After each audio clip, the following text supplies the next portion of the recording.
राना साहब, आपने बड़ी अच्छी बात की, जो अदालतों से फैसला आएगा हुकूमत मानेगी। महसूस नशस्तों का फैसला आया हुआ, हुकूमत मान क्यों नहीं रही? देखिए, उसके अंदर तो जो है मुख्तलिफ राय है। इलेक्शन कमीशन की अलहदा वो एक कंफ्यूजन है, और जो जुडिशरी का मामला है वो अलहदा। अब तो ये जो आईनी बेंच है उसके अंदर अपील अभी बाकी पड़ी है, तो जब अपील होगी तो फिर देखते हैं क्या फैसला उसके ऊपर आता है। तो इस पे तो सर क्या नाम है, स्पीकर का मौका, स्पीकर की अंडरस्टैंडिंग और है। लेकिन वो आपने ये अभी आदल बाज़ाई केस के अंदर नहीं सुना? उन्होंने कहा जी साहब ने भेज दिया आपको रेफरेंस, आपने फौरी मिनवन अमल कर लिया। एक आपने हलफनामा देखा, आपको पसंद आ गया, दूसरा आपको पसंद नहीं आया। आप अदालतों को मानते नहीं हैं, आप खुद को ही बाइख्तियार समझते हैं। ये सारे रिमार्क्स उस केस में आए जिससे ये तासुर मिला बादी नज़र में कि उन्होंने वो जो मखसूस नशिस्तों वाला था उसका भी कोई ग्रज निकाला है। ये देखिए, मखसूस नशिस्तों के अंदर हम तो समझते हैं, और जो माइनॉरिटी ओपिनियन भी आया वो यही था कि आपके वो बहुत सारी आईनी शिकों को ओवर रूल करके ये फैसला जो है वो वैलिड है। बहरहाल मेजॉरिटी का जो भी फैसला था उसके अंदर जो है जो कंफ्यूजन है वो अभी बाकी है, और अपील अभी पेंडिंग है। तो जब ये मामले सेटल होंगे तो इम्प्लीमेंट भी हो जाएंगे। राना साहब, मुझे कोई पाकिस्तान की कोई ऐसी मिसाल आप दे दें। अब अभी आपने कहा अपील पेंडिंग है, कोई एक ऐसी मिसाल दे दें कि जो अपील आपने की हो और फैसला आ गया हो और उस पर 2 दफ़ा कह भी दिया गया हो और उस पर अमल दरामद ना हुआ हो, इस फैसले के अलावा कोई एक मुझे मिसाल, यानी एक सादा सी जुबान में कि उस पर स्टे भी ना हो और अमल भी ना हो, कोई एक मुझे बता दें। ये देखिए, अमल दरामद तो स्पीकर और इलेक्शन कमीशन ने कराना है ना। इलेक्शन कमीशन अभी उसके ऊपर उसको क्लैरिटी चाहिए। ये जो भी है मुझे अब एग्जैक्टली क्लैरिटी पता तो है मिल चुकी है राना साहब, 2 दफ़ा मिल चुकी है, 2 दफ़ा मिल चुकी है राना साहब। तो इलेक्शन कमीशन ने करना है ना जी। वो जब किसके अंडर है वो उसके ऊपर नोटिफाई जी। इलेक्शन कमीशन किसके अंडर है? आजाद है इलेक्शन कमीशन। नहीं नहीं, आज़ाद तो है, गवर्नमेंट ऑफ पाकिस्तान का हिस्सा है ना। नहीं, आजाद गवर्नमेंट ऑफ इंडिया का आजाद बता रहे हैं। सर, मैं अर्ज कर रहा हूँ गवर्नमेंट ऑफ पाकिस्तान का हिस्सा है ना। जिस तरह जुडिशरी भी आजाद है उसी तरह उसकी हैसियत है।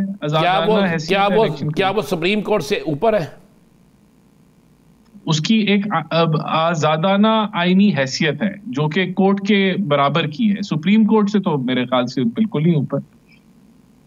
तो सर फिर सवाल ये पैदा होता है कि ऊपर है तो अपील के लिए वो गया क्यों? फिर फैसला दे देता अगर वो ऊपर है तो। अपील के लिए जाने का एक तासुर ये है कि इसका मतलब ये कि वो अपने से ऊपर सुप्रीम कोर्ट ऑफ पाकिस्तान को समझता है तो अपील के लिए गया।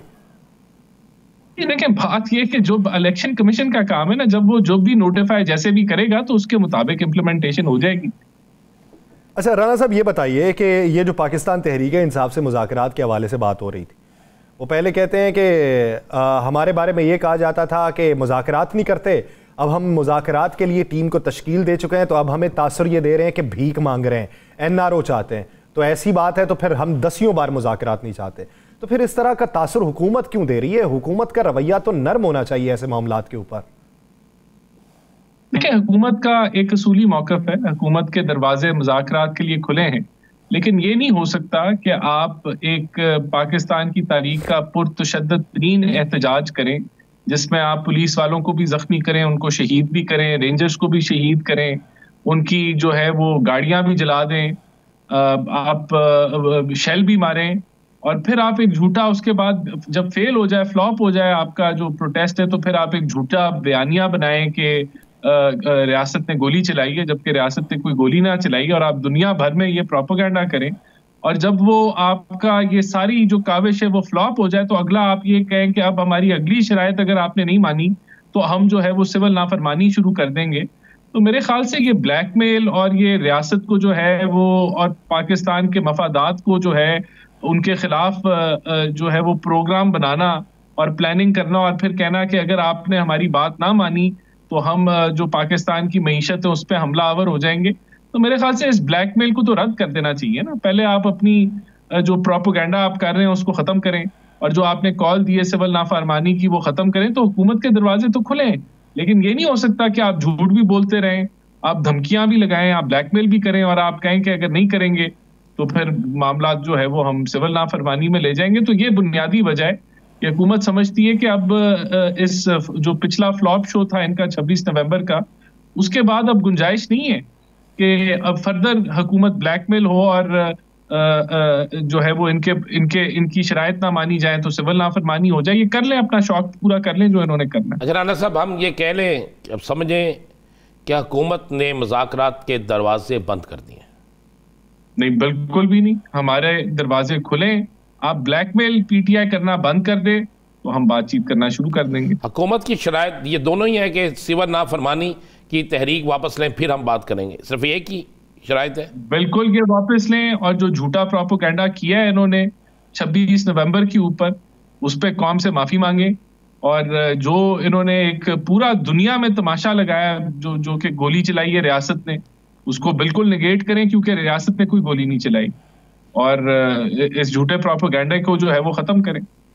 सर फिर एक पैगाम वो मौलाना फजल रहमान साहब को भी तो पहुंचा देना कि वो जो 17 तारीख की डेडलाइन दे के बैठे हुए हैं और आप कह रहे हैं कि उस पर बाहमी मुशावरत होनी चाहिए, उन्हें भी कहें कि ये धमकी पास रखें, हम मुशावरत करना चाहेंगे तो कर लेंगे।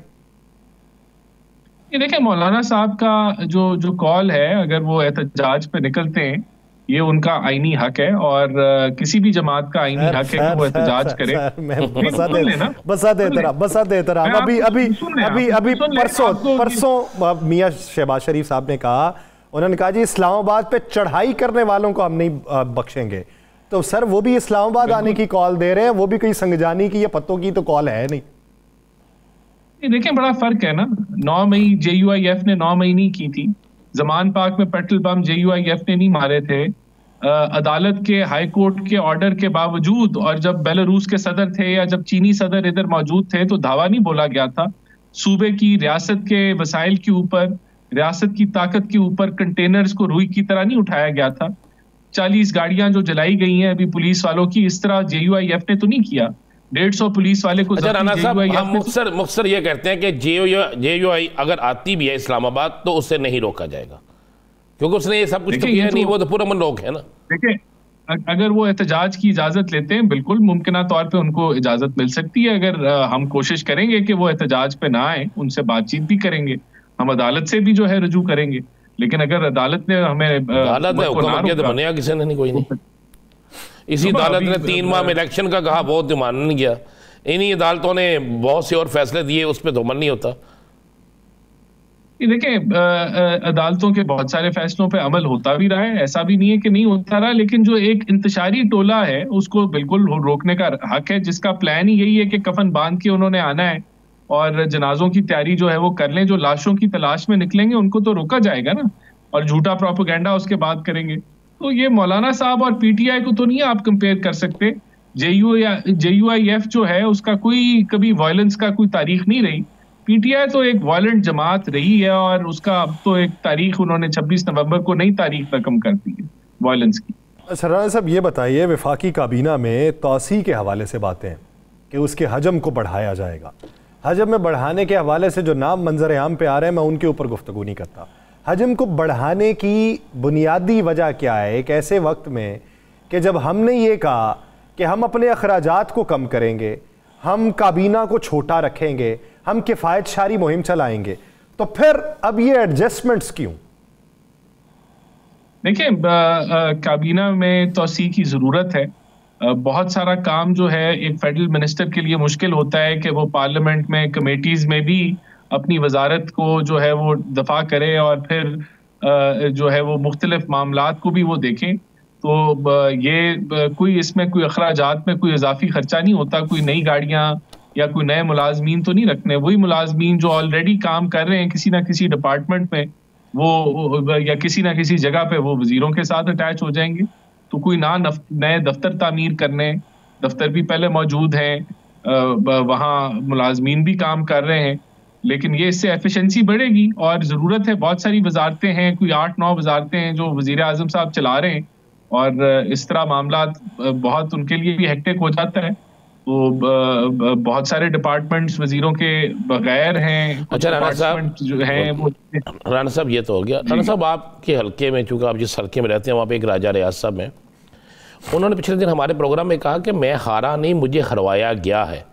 तो हमने सवाल पूछा, आप तो बड़े प्यारों में होते हैं, उनकी बात को हम दुरुस्त समझें या गलत समझें? देखेंगे तो अब उनको पता है। देखो असनानी राणा साहब जवाब दे रहे हैं, राणा साहब जवाब दे रहे हैं। राणा साहब ये वो हड्डी है जो न निगली जा सकेगी ना उगली जा सकेगी। मेरे उनसे ये मुझे ये नहीं समझ उनको किसने हराया, ये उनसे पूछना था कि उनको हराया किसने। कहता जिसने उनको जिताया कि उसने, उन्होंने इल्जाम उन पे लगाया जिन पे आप समझ जाए। अच्छा, उन्होंने हरा दिया। तो वो तो मैं समझता था कि उनके साथ बड़े अच्छे तल्लुकात थे उनके, तो मुझे ये बात समझ नहीं आई।